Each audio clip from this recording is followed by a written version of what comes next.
Hi good morning. അപ്പോൾ ഇന്ന് നമ്മൾ വന്നിരിക്കുന്നത് ഒരു സ്നാക്ക് റെസിപ്പി ആയിട്ടാണ് കേട്ടോ. വളരെ ഈസി ആയിട്ട് ഉണ്ടാക്കാൻ പറ്റിയ അതുപോലെ തന്നെ ടേസ്റ്റി ആയിട്ടുള്ളൊരു സ്നാക്ക് റെസിപ്പിയാണ് നമ്മുടെ ചട്നി ഫിൽഡ് അല്ലെങ്കിൽ ചമ്മന്തി ഫിൽഡ് എഗ് ബജ്ജി. ഇത് കേൾക്കുമ്പോൾ തന്നെ നിങ്ങൾക്കറിയാം എങ്ങനെയാണെന്നുള്ളത്.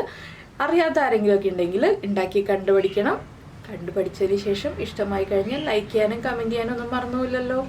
അപ്പോൾ അറിയാത്ത കുട്ടികൾക്ക് വേണ്ടി നമ്മുടെ ചമ്മന്തി ഫിൽഡ് എഗ് ബജ്ജി എങ്ങനെ തയ്യാറാക്കുന്നത് നോക്കാം. നമുക്ക് നമ്മുടെ ഇൻഗ്രീഡിയൻസ് നോക്കാം. നമ്മളിപ്പോൾ ഒരു 5 മുട്ട വേവിച്ചെടുത്തിട്ടുണ്ട്. അതുപോലെ തന്നെ ഒരു 3/4 കപ്പ് തേങ്ങ ചിരവിയതെടുത്തിട്ടുണ്ട്. എരിവിനനുസരിച്ച് പച്ചമുളക് എടുക്കുക. ഞാനിപ്പോൾ 4 പച്ചമുളകാണ് എടുത്തിട്ടുള്ളത്. 4-5 ഉള്ളി എടുത്തിട്ടുണ്ട്. ഒരു പിടി കറിവേപ്പില, ഇങ്ങനെ പിടിക്കുമ്പോൾ ഒരു പിടി കറിവേപ്പില എടുത്തിട്ടുണ്ട്. പിന്നെ നിങ്ങൾക്ക് മല്ലിയിലയുടെയും പുതിനയിലയുടെയും ഫ്ലേവർ താല്പര്യമുണ്ടെങ്കിൽ അത് ചേർക്കാം. ഇഞ്ചി വെളുത്തുള്ളി ചേർക്കരുത്. ഇത് രണ്ടും നമുക്ക് ഒഴിവാക്കേണ്ടതാണ്. അപ്പോൾ ഇതുകൊണ്ട് നമ്മളൊരു ചമ്മന്തി റെഡിയാക്കിയിട്ട് വേണം ബാക്കിയുള്ള കാര്യങ്ങൾ ചെയ്യാൻ. അപ്പോൾ അതിന് മുന്നേ ആയിട്ട് നമ്മൾ ഒരു ബാറ്റർ പ്രിപ്പയർ ചെയ്ത് വയ്ക്കണം. അതിനായിട്ട് ഞാനിപ്പോൾ ഒരു കപ്പ് മൈദപ്പൊടിയും 3/4 കപ്പ് കടലമാവാണ് എടുത്തിരിക്കുന്നത്. നിങ്ങൾക്ക് കടലമാവിൻ്റെ ഫ്ലേവറാണ് കൂടുതൽ ഇഷ്ടം, കടലമാവിനോടാണ് കൂടുതൽ താല്പര്യമെങ്കിൽ കടലമാവ് കൂടുതൽ എടുത്തിട്ട് മൈദപ്പൊടി കുറയ്ക്കാം. അപ്പോൾ ഇവിടെ ഞങ്ങൾക്ക് എല്ലാവർക്കും മൈദപ്പൊടിയുടെ ടേസ്റ്റാണ് കൂടുതൽ ഇഷ്ടം. കടലമാവിൻ്റെ ടേസ്റ്റ് അത്ര അധികം ഇഷ്ടമല്ല, അതുകൊണ്ടാണ് കുറച്ചെടുത്തിരിക്കുന്നത്. ഇതിലേക്ക് നമുക്ക് ഒരു 1/4 ടീസ്പൂൺ കായപ്പൊടി ചേർക്കാം. നമ്മൾ സാമ്പാറിലൊക്കെ ചേർക്കുന്ന കായപ്പൊടി. ആവശ്യത്തിന് ഉപ്പ്.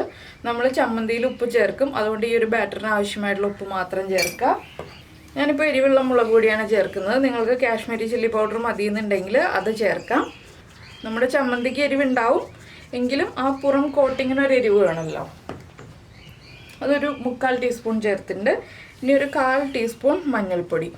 ഇനി ഇതിലേക്കായിട്ട് നമ്മൾ ചേർക്കാൻ പോകുന്നത് ഒരു സവാളയുടെ ഒരു 1/4 ഭാഗം എടുത്തിട്ടുണ്ട്. അതൊന്ന് 2ആയിട്ട് കട്ട് ചെയ്തിട്ട് ഒന്ന് കനം കുറച്ച് കട്ട് ചെയ്ത് ചേർക്കുക. എന്താണെന്ന് വെച്ചാൽ ഈ ഒരു ബാറ്ററിന് ഒരു ടേസ്റ്റ് ഉണ്ടാവാനാണ് നമ്മളിതുപോലെ ചേർക്കുന്നത്. ഇതിൽ പച്ചമുളക് വേണമെന്നുണ്ടെങ്കിൽ നിങ്ങൾക്ക് പച്ചമുളകും ചേർക്കാം. പിന്നെ കുട്ടികൾക്കൊക്കെ കൊടുക്കാനാകുമ്പോൾ നമ്മൾ മുളക് പൊടിയുടെ ആ ഒരു എരിവിൽ തന്നെ കൊടുക്കുക. പച്ചമുളക് ചേർക്കാതിരിക്കായിരിക്കും നല്ലത്. പച്ചമുളക് ചേർക്കണം എന്നുണ്ടെങ്കിൽ ചേർക്കാം. ഞാനിപ്പോൾ 1/4 ഭാഗം സവോള ചേർത്തിട്ടുള്ളൂ. ഇനി ഒരു 2 തണ്ട് കറിവേപ്പില എടുത്തിട്ടുണ്ട്. ആ കറിവേപ്പിലയും ഇതുപോലെ ചെറുതായിട്ട് കട്ട് ചെയ്തിട്ട് ചേർത്ത് കൊടുക്കുക. നമ്മൾ കഴിക്കുമ്പോൾ ഇതൊക്കെ നമുക്ക് കഴിക്കാൻ പറ്റുന്ന രീതിയിൽ ചെറുതായിട്ടൊന്ന് കട്ട് ചെയ്യാം. ഇനി നമുക്കിത് ആവശ്യത്തിന് വെള്ളം ചേർത്ത് ലൂസാക്കി എടുക്കാം. ഒരുപാട് തിക്കായിട്ടുമല്ല ഒരുപാട് ലൂസായിട്ടുമല്ല ഈ ഒരു ബാറ്റർ. പിന്നെ നിങ്ങൾക്ക് ബേക്കിംഗ് സോഡ ചേർക്കണം എന്നുണ്ടെങ്കിൽ ചേർക്കാം. ഞാനിപ്പോൾ ബേക്കിംഗ് സോഡ ചേർക്കൂട്ടോ, ചെറിയൊരളവിൽ ചേർക്കുള്ളൂ, ഒരുപാട് അങ്ങ് ചേർക്കില്ല. പിന്നെ അരിപ്പൊടിയുടെ ഒരു ക്രിസ്പിനെസ് വേണം എന്നുണ്ടെങ്കിൽ അരിപ്പൊടിയും കൂടി ചേർത്ത് കൊടുക്കാം. നമുക്കൊന്ന് മിക്സ് ചെയ്ത് കഴിഞ്ഞിട്ട് ബേക്കിംഗ് സോഡ ചേർക്കാം. അരിപ്പൊടി ഞാൻ ചേർക്കുന്നില്ല കേട്ടോ. അരിപ്പൊടി നിങ്ങൾക്ക് വേണമെന്നുണ്ടെങ്കിൽ ഒരു 2 ടേബിൾ സ്പൂണൊക്കെ ചേർത്ത് കൊടുക്കാം. നമ്മൾ എത്ര മുട്ട എടുക്കുന്നു എന്നുള്ളതനുസരിച്ച് ഈ പൊടിയുടെ അളവിൽ വ്യത്യാസം വരുത്തുക. നന്നായിട്ട് കോട്ടായി കിട്ടണം, ഇല്ലെങ്കിൽ മുട്ട എണ്ണയിലേക്ക് ഇടുമ്പോൾ പൊട്ടിത്തെറിക്കും. അതുകൊണ്ടാണ് നമ്മൾ നന്നായിട്ട് കോട്ടായി കിട്ടുന്ന രീതിയിൽ മാവ് കുറച്ച് തിക്കായിട്ട് മിക്സ് ചെയ്തെടുക്കുന്നത്. അപ്പോൾ ഇനി നമുക്ക് ബേക്കിംഗ് സോഡയും കൂടി ചേർത്ത് കൊടുക്കാം. ഒരുപാടൊന്നും വേണ്ട കേട്ടോ, ഒരു 2 പിഞ്ച് മതി. ബേക്കിംഗ് സോഡ ചേർത്തിട്ട് വെള്ളം കുറവാണെങ്കിൽ കുറച്ചുകൂടി വെള്ളം ചേർത്ത് നമ്മൾ ഉപ്പൊക്കെ ഒന്ന് ടേസ്റ്റ് ചെയ്ത് നോക്കുക. ഉപ്പ് കറക്റ്റ് ആണെങ്കിൽ മാറ്റി വയ്ക്കുക, ഉപ്പ് കറക്റ്റ് അല്ലെങ്കിൽ ഉപ്പ് ചേർത്ത് കൊടുക്കുക. പിന്നെ റെഡ് കളർ തന്നെ വേണം മുട്ട ബജിക്കുന്നുണ്ടെങ്കിൽ റെഡ് ഫുഡ് കളർ ആഡ് ചെയ്യാം. പക്ഷെ നമ്മൾ വീടുകളിൽ ഉണ്ടാക്കുമ്പോൾ ഫുഡ് കളർ ചേർക്കാതിരിക്കുകയാണ് എപ്പോഴും നല്ലത്. ഇപ്പോൾ നമ്മുടെ ബാറ്ററിൻ്റെ കൺസിസ്റ്റൻസി കണ്ടോ, കുറച്ച് തിക്കായിട്ട് വീഴുന്നത്, ഇങ്ങനെ മുറിഞ്ഞ് വീഴുന്നത്, ഇതാണ് ഇതിൻ്റെ പാകം. ഇനി ഉപ്പ് ചെക്ക് ചെയ്തിട്ട് ഞാൻ മാറ്റി വയ്ക്കട്ടെ. നമ്മുടെ ചമ്മന്തിയുടെ പരിപാടി നോക്കാം. അപ്പോൾ നമ്മുടെ ബാറ്ററിൻ്റെ മിക്സ് റെഡിയായി കഴിഞ്ഞു. ഇനി നമുക്ക് ചമ്മന്തി റെഡിയാക്കാം. നമ്മൾ എടുത്തു വെച്ചിരിക്കുന്ന തേങ്ങ ചിരവിയതും അതുപോലെ തന്നെ നമ്മുടെ പച്ചമുളകും ഉള്ളിയും, പിന്നെ ഈ സമയത്താണ് നിങ്ങളുടെ കയ്യിൽ പുതിന മല്ലിയില ഒക്കെ ഉണ്ടെന്നുണ്ടെങ്കിൽ വേണമെന്നുണ്ടെങ്കിൽ ചേർക്കേണ്ടത്, അതും ചേർക്കുക. പിന്നെ ചെറുനാരങ്ങ ഉണ്ടെന്നുണ്ടെങ്കിൽ ഒരു 1/2 ചെറുനാരങ്ങയുടെ 1/4 ഭാഗം പിഴിഞ്ഞൊഴിച്ചോളൂ. എൻ്റെ കയ്യിൽ ചെറുനാരങ്ങ ഇല്ല, ഞാനൊരു 1/2 ടീസ്പൂൺ വിനീഗറാണ് ഒഴിക്കുന്നത്. ചെറിയൊരു പുളിക്ക് വേണ്ടി, വളരെ ചെറിയൊരു പുളി ടേസ്റ്റ് മതി. പിന്നെ ആവശ്യത്തിന് ഉപ്പ്. വെള്ളം ചേർക്കാതെ അരച്ചെടുക്കുക, നല്ല തരുതരിപ്പായിട്ട് അരച്ചെടുക്കുക. ഇപ്പോൾ നമ്മുടെ ചമ്മന്തി നമ്മൾ നല്ല തരുതരിപ്പായിട്ട് അരച്ചെടുത്തിട്ടുണ്ട്. ഇത് കണ്ടോ, ഒട്ടും വെള്ളം ചേർക്കാതെയാണ് അരച്ചെടുത്തിട്ടുള്ളത്. ഫൈൻ പേസ്റ്റായിട്ട് അരയേണ്ട കേട്ടോ, നമുക്ക് ഇതുപോലെയാണ് കിട്ടേണ്ടത്. ഇതൊരു പ്ലേറ്റിലേക്ക് മാറ്റാം. നമ്മൾ പ്ലേറ്റിലേക്ക് മാറ്റുന്നതിൻ്റെ കാര്യം എന്താണെന്ന് ഞാനിപ്പോൾ പറയാം. ഇനി നമുക്ക് മുട്ടയുടെ തോടൊക്കെ പൊട്ടിച്ച് മാറ്റിയതിന് ശേഷം നമുക്ക് മുട്ടയൊന്ന് കട്ട് ചെയ്തെടുക്കണം. അതിന് ശേഷം വേണം ബാക്കി കാര്യങ്ങൾ. അപ്പോൾ നമ്മുടെ മുട്ടയെല്ലാം നമ്മളിതാ 2ആയിട്ട് കട്ട് ചെയ്തെടുത്തിട്ടുണ്ട്. ഇനി നമ്മൾ എന്താ ചെയ്യാന്ന് വെച്ചിട്ടുണ്ടെങ്കിൽ ഈ മുട്ടയുടെ മഞ്ഞക്കരു ഉണ്ടല്ലോ, മഞ്ഞക്കരു നമ്മൾ റെഡിയാക്കി വെച്ചിരിക്കുന്ന ഈ ഒരു ചമ്മന്തിയിൽ ഞാൻ കുറച്ച് ഉപ്പിട്ടുണ്ട് കേട്ടോ. എന്താണെന്ന് വെച്ചാൽ ഈ മഞ്ഞക്കരുവും കൂടി ചേർക്കുമ്പോൾ കുറച്ചുകൂടി ഉപ്പിൻ്റെ കുറവുണ്ടാവും. ആ ചമ്മന്തിയിലേക്ക് മഞ്ഞക്കരു ചേർത്ത് കൊടുക്കുകയാണ്. ഇതുപോലെ ഒരു സ്പൂണിൻ്റെ ബാക്ക് പോർഷൻ യൂസ് ചെയ്തിട്ട് മഞ്ഞക്കരു എടുക്കുകയാണെങ്കിൽ മുട്ട ഒട്ടും പൊട്ടാതെ തന്നെ നമുക്ക്, മുട്ടയുടെ ആ വൈറ്റ് പോർഷൻ പൊട്ടാതെ തന്നെ നമുക്ക് മഞ്ഞക്കരു എടുക്കാൻ പറ്റും കേട്ടോ. ഒന്ന് ശ്രദ്ധിച്ചാൽ മതി. ജസ്റ്റ് ഇതുപോലെ ഒന്ന് പതുക്കെ പ്രസ് ചെയ്ത് കൊടുക്കുക. അപ്പോൾ ഞാൻ ഈ മഞ്ഞക്കരു ഒക്കെ എടുത്തിട്ട് ഈ ചമ്മന്തി ആയിട്ടൊന്ന് മിക്സ് ചെയ്ത് വയ്ക്കട്ടെ, ഈ യെല്ലോ പോർഷൻ. അതിന് ശേഷം നമുക്കിത് ഫില്ല് ചെയ്തെടുക്കാം. നമ്മൾ ഈ മുട്ടയുടെ മഞ്ഞക്കരു എടുക്കുന്ന ഭാഗമില്ലേ, അങ്ങോട്ടാണ് നമ്മൾ ഈ ചമ്മന്തിയും ഈ മഞ്ഞക്കരുവും എല്ലാം ചേർത്ത് മിക്സ് ഫില്ല് ചെയ്തെടുക്കാൻ പോകുന്നത്. അപ്പോൾ ആദ്യം മഞ്ഞക്കരു മുഴുവൻ മാറ്റട്ടെ. അപ്പോൾ ഞാൻ എന്താ എല്ലാം ഫില്ല് ചെയ്ത് കഴിഞ്ഞു. ചമ്മന്തി ഒട്ടും ബാക്കി വന്നില്ല കേട്ടോ, കറക്റ്റ് അളവായിരുന്നു.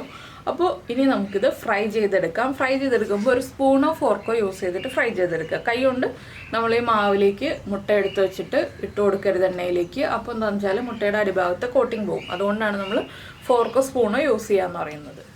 അപ്പോൾ നമ്മുടെ എണ്ണ ചൂടായിട്ടുണ്ട്. ഞാൻ ഒരുപാട് ഓയിലൊന്നും ഒഴിച്ചിട്ടില്ല കേട്ടോ, കുറച്ച് ഓയിൽ ഒഴിച്ചിട്ടുള്ളൂ. ഇനിയിപ്പോൾ നമ്മുടെ ബാറ്റർ എടുക്കുക. ബാറ്ററിലേക്ക് നമ്മൾ ചട്നി ഫില്ല് ചെയ്ത് വെച്ചിരിക്കുന്ന മുട്ട ഉണ്ടല്ലോ, ഈ ചട്നി മുകൾ ഭാഗത്ത് വരുന്ന രീതിയിൽ ഇങ്ങനെ വെച്ച് കൊടുക്കുക കേട്ടോ. എന്നിട്ട് നമ്മുടെ ബാറ്റർ മുട്ടയുടെ മുകളിലേക്ക് ഒഴിക്കുക. ഇനി ഒരു ഫോർക്ക് ഉപയോഗിച്ച് ഇതുപോലെ തന്നെ പൊക്കിയെടുത്തിട്ട് എണ്ണയിലേക്ക് ഇട്ട് കൊടുക്കുക. എണ്ണ ഓവർ ഹീറ്റ് ആവരുത്. ചട്നി മുകൾ ഭാഗത്ത് വരണം, അതാണ് നമ്മൾ ശ്രദ്ധിക്കേണ്ട ഒരു കാര്യം. ഞാൻ ചട്നി എന്ന് പറഞ്ഞത് തെറ്റിപ്പോയതാണ്. നമ്മുടെ ചമ്മന്തി ഫില്ല് ചെയ്ത പോർഷൻ മുകൾ ഭാഗത്ത് വരണം, അതാണ് നമ്മൾ ശ്രദ്ധിക്കേണ്ട ഏറ്റവും ഇമ്പോർട്ടൻ്റ് ആയിട്ടുള്ള കാര്യം. എഗ് വൈറ്റ് അടിഭാഗത്തായിരിക്കണം. ഒരു സമയത്ത് ഒരു 4 എണ്ണത്തിലൊന്നും കൂടുതൽ ഇട്ട് കൊടുക്കേണ്ട, 4 എണ്ണമൊക്കെ മതി. അപ്പോൾ എന്താണെന്ന് വെച്ചാൽ നമുക്ക് 1-2 പ്രാവശ്യം കൊണ്ട് ഫ്രൈ ചെയ്തെടുക്കാം. നമുക്കൊരു ചെറിയ ഫാമിലിക്കുള്ള ക്വാണ്ടിറ്റിയാണ് ഞാനിപ്പോൾ ഈ കാണിക്കുന്നത്. അപ്പോൾ നമ്മൾ ചമ്മന്തി വയ്ക്കുമ്പോൾ നന്നായിട്ട് പ്രസ് ചെയ്ത് വയ്ക്കാൻ ഓർക്കുക കേട്ടോ. എന്താണെന്ന് വെച്ചിട്ടുണ്ടെങ്കിൽ ഓർക്കാനല്ല, ശ്രദ്ധിക്കുക. ആ ചമ്മന്തി പുറത്തേക്ക് വരരുത്, അതുകൊണ്ടാണ് നമ്മൾ പ്രസ് ചെയ്ത് വയ്ക്കുക എന്ന് പറയുന്നത്. അപ്പോൾ ഇതിന് ഒരു സൈഡൊന്ന് കുക്കായി വരട്ടെ. അപ്പോൾ അടുത്ത സൈഡിലേക്ക് നമുക്ക് തിരിച്ചിട്ട് കൊടുക്കുക. ഒരുപാട് സമയമൊന്നും എടുക്കില്ല, നമ്മുടെ എല്ലാ കാര്യങ്ങളും കുക്കായതാണ്. ഈ ഒരു ബാറ്റർ മാത്രമേ കുക്കാവാനുള്ളൂ. അപ്പോൾ ഈ സൈഡ് കുക്കായി കഴിഞ്ഞിട്ട് നമുക്ക് അടുത്ത സൈഡിലേക്ക് തിരിച്ചിടാം. അപ്പോൾ നമ്മുടെ മുട്ട ഒരു സൈഡ് കുക്കായി വന്നിട്ടുണ്ട്. ഇതെല്ലാം ഒട്ടിയിരിക്കുന്നുണ്ടാവും, അതൊന്നും കുഴപ്പമില്ല കേട്ടോ. നമുക്ക് ഒന്ന് എണ്ണയിൽ നിന്ന് മാറ്റി കഴിഞ്ഞിട്ട് വെടിയിച്ചെടുക്കാം. ഇപ്പോൾ നമ്മൾ എണ്ണയിലിട്ട് തന്നെ വെടിയിച്ചെടുക്കാൻ ശ്രമിച്ചിട്ടുണ്ടെങ്കിൽ ഇതുപോലെ പ്രസ് ചെയ്ത് കൊടുത്തിട്ടുണ്ടെങ്കിൽ വിട്ട് കിട്ടും. പക്ഷേ ഒരുപാട് റിസ്ക് എടുക്കണ്ട. നമ്മൾ ചൂടൊന്ന് കുറഞ്ഞ് വരുമ്പോൾ വെടിയിച്ചെടുക്കുകയാണ് ഏറ്റവും നല്ലത്. അപ്പോൾ ഈ ഒരു കളറാവും കേട്ടോ. എന്താണെന്ന് വെച്ചാൽ നമ്മുടെ സവോളയും കറിവേപ്പിലയൊക്കെ ഒന്ന് മൊരിഞ്ഞ് ഈ ഒരു കളറാവും. ഈ ഒരു കളറാവുന്നത് വരെ നമ്മളൊന്ന് കുക്ക് ചെയ്തെടുക്കുക. അപ്പോൾ അടുത്ത സൈഡും ഈ ഒരു കളറായി വരട്ടെ, അതുവരെ നമുക്ക് വെയിറ്റ് ചെയ്യാം. അപ്പോൾ ഞാൻ എന്താ ഫസ്റ്റ് ബാച്ച് എണ്ണയിൽ നിന്ന് മാറ്റാണ്. ഇതുപോലെ തന്നെ നമുക്ക് ബാക്കിയുള്ളതും ഫ്രൈ ചെയ്തെടുക്കാം. ഇനി ഫ്രൈ ചെയ്ത് കഴിഞ്ഞിട്ട് കാണാം. അപ്പോൾ നമ്മുടെ ചമ്മന്തി ഫിൽഡ് എഗ് ബജ്ജി എല്ലാം നമ്മൾ റെഡിയാക്കി. അപ്പോൾ എല്ലാവരും ഉണ്ടാക്കി നോക്കുക. വളരെ ഈസി ആയിട്ടുള്ള സ്നാക്കാണ്. കുറച്ച് തേങ്ങയും പച്ചമുളകും ഒക്കെ ഉണ്ടെങ്കിൽ എളുപ്പത്തിൽ ഉണ്ടാക്കാം. മുട്ട ഇഷ്ടപ്പെടുന്നവരാണെങ്കിൽ നന്നായിട്ട് എൻജോയ് ചെയ്ത് കഴിക്കും. വേറെ ചട്നി ഒന്നും ആവശ്യമില്ല. പിന്നെ വേണമെന്നുണ്ടെങ്കിൽ ടൊമാറ്റോ സോസിൻ്റെ കൂടെ ചേർത്ത് കഴിക്കാം കേട്ടോ. ചട്നി ഒന്നും ആവശ്യമില്ല. എന്താണെന്ന് വെച്ചാൽ നമ്മൾ ഉള്ളിൽ ചമ്മന്തി വെച്ചിരിക്കുന്നതുകൊണ്ട് ആ ഒരു ചമ്മന്തിയുടെ ടേസ്റ്റിൽ തന്നെ എടുത്ത് കഴിക്കാം. അപ്പോൾ എല്ലാവരും ഉണ്ടാക്കി നോക്കി ഫീഡ്ബാക്കൊക്കെ അറിയിക്കുക. അതുപോലെ തന്നെ നമ്മുടെ ചാനൽ ആദ്യമായിട്ട് കാണുകയാണെങ്കിൽ നമ്മുടെ വീഡിയോ പ്രസൻറ്റ് ചെയ്യുന്ന രീതിയൊക്കെ ഇഷ്ടമായി എന്നുണ്ടെങ്കിൽ നമ്മുടെ ചാനൽ ഒന്ന് സബ്സ്ക്രൈബ് ചെയ്ത് സപ്പോർട്ട് ചെയ്യണേ. സബ്സ്ക്രൈബ് ചെയ്യുന്നതിന് ഈ വീഡിയോയുടെ താഴെയുള്ള റെഡ് സബ്സ്ക്രൈബ് ബട്ടൺ ഒന്ന് ക്ലിക്ക് ചെയ്യുക. അതിൻ്റെ റൈറ്റ് സൈഡിലുള്ള ബെല്ലൈക്കനും ക്ലിക്ക് ചെയ്യുക. അപ്പോൾ ഓൾ എന്ന് പറഞ്ഞിട്ടൊരു ഓപ്ഷൻ കാണാം. ആ ഓളും കൂടി പ്രസ് ചെയ്തിട്ടുണ്ടെങ്കിൽ ഞാൻ എപ്പോഴും വീഡിയോ അപ്ലോഡ് ചെയ്യുമ്പോൾ നിങ്ങൾക്ക് നോട്ടിഫിക്കേഷൻ വരും. അപ്പോൾ എന്തായാലും നമുക്ക് നമ്മുടെ അടുത്ത റെസിപ്പിയുമായിട്ട് അടുത്ത ദിവസം വീണ്ടും കാണാം.